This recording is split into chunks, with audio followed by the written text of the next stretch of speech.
అందరికీ నమస్కారం. నా యొక్క పేరు పల్లె బల్వంతరావు, గ్రామం లింగంపల్లి, మరి సదాశివనగర్ మండల్, జిల్లా కామారెడ్డి.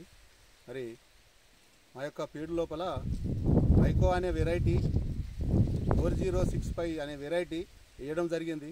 మరి ఆ యొక్క వెరైటీ గుణం చూసినట్టయితే అది మంచి వెరైటీగా నాకు అనిపించింది. ఎందుకంటే మేము ఒక 3-4 రకాల వెరైటీ కూడా వేసి చూసిన, అన్నిటికీ చేసిన విధంగానే దానికి కూడా అన్ని రకాల మందులు కావచ్చు, మరియు ఎరువులు కావచ్చు, వాటర్ కావచ్చు, ఒకటే రకంగా అందించడం జరిగింది.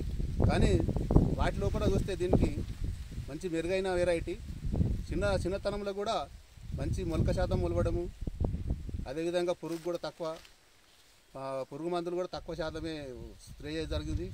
మరి మొలక శాతం బాగుంటుంది, మంచి కంకి ఒకటే సైజు, చేను ఎంత నిండుగా మొలకలు ఉన్నా ఒకటే రకంగా కంకులు వేయడం జరుగుతుంది. మరో కలర్ చూసినట్టయితే మంచి రెడ్ కలర్ ఉంటుంది, చాలా ఆనందంగా కనిపిస్తుంది పంట చేను. ఇది తోటి రైతులు కూడా అందరు వేయాలని కూడా నేను నా మనవి చేస్తున్నాను.